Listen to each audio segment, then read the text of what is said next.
নমস্কার, কেমন আছেন সবাই? আশা করি সবাই খুব ভালো আছেন। মৌসুমীর দিনকালের আবার একটা নতুন ভিডিওতে আপনাদের সবাইকে অনেক অনেক স্বাগত জানিয়ে শুরু করছি আজকের রান্না পটল চিংড়ি বাটা।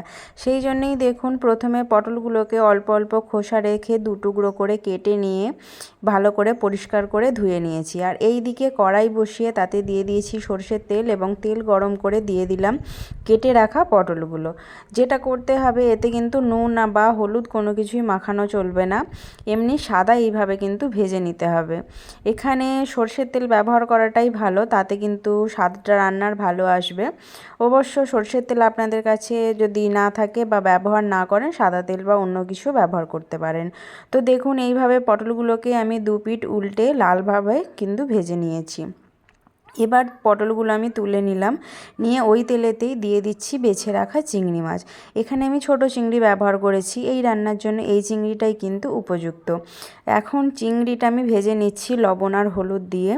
চিংড়িটা কিন্তু পরিষ্কার করে আমি সব কিছু খোসা ছাড়িয়ে একদম পরিষ্কার করে নিয়েছি, কারণ এতে খোসা রাখা যাবে না, তাহলে এটা খেতে অতটা ভালো হবে না। চিংড়ি মাছটাও আমার ভাজা হয়ে গেছে, এইবার আমি চিংড়ি মাছটাও তুলে নেব।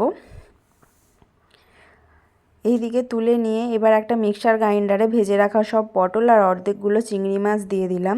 আর দিয়ে দিলাম 2 চামচ পোস্ত, 2টো কাঁচা লঙ্কা, আপনারা ঝাল অনুসারে কাঁচা লঙ্কাটা ব্যবহার করবেন। আর দিলাম 3-4 কোয়া রসুন দিয়ে কোনো রকম জল ব্যবহার না করে আমি একটা স্মুথ পেস্ট বানিয়ে নিলাম।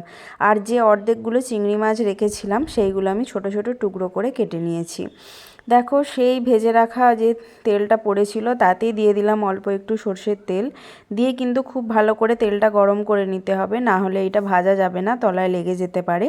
তারপর তেলটা ভালো করে গরম করে নিয়ে সমস্ত বাটাটা দিয়ে দিলাম, দিয়ে এবার দিয়ে দেব পরিমাণ মতো লবণ। পরিমাণ মতো লবণটা দিয়ে একটু আঁচটাকে মিডিয়ামে রেখে সময় নিয়ে কিন্তু বাটাটাকে খুব ভালো করে ভেজে নিতে হবে। পটল খেয়ে যদি বিরক্ত হয়ে থাকেন তো এই রান্নাটা একবার বাড়িতে ট্রাই করে দেখতে পারেন। তো গরম ভাতের সাথে দুর্দান্ত খেতে লাগে।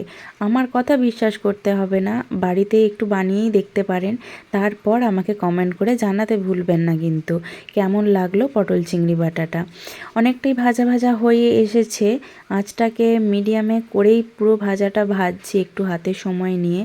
এবার দিয়ে দিলাম অল্প কয়েক দানা চিনি আর যে বাকি চিংড়ি মাছগুলো কেটে রেখেছিলাম সেই কেটে রাখা চিংড়ি মাছ, কারণ একটু এর সাথে কেটে রাখা চিংড়ি মাছগুলো মেশালাম পুরোটা না বেটে।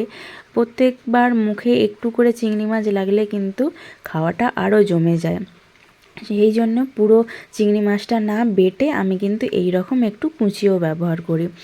বেশ ভাজা হয়ে গেছে, পাশ দিয়ে তেল বেরিয়ে এসেছে, এবার নামাবো, কিন্তু তার আগে দিয়ে দেব একটু গরম মশলা গুঁড়ো।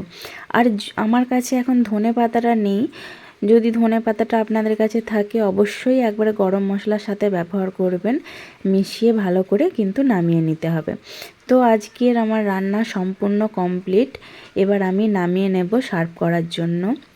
আজকের রান্না আমার কেমন লাগলো কমেন্ট করে জানাতে ভুলবেন না, ভালো লাগলে লাইক শেয়ার করবেন, সাবস্ক্রাইব করা না থাকলে সাবস্ক্রাইব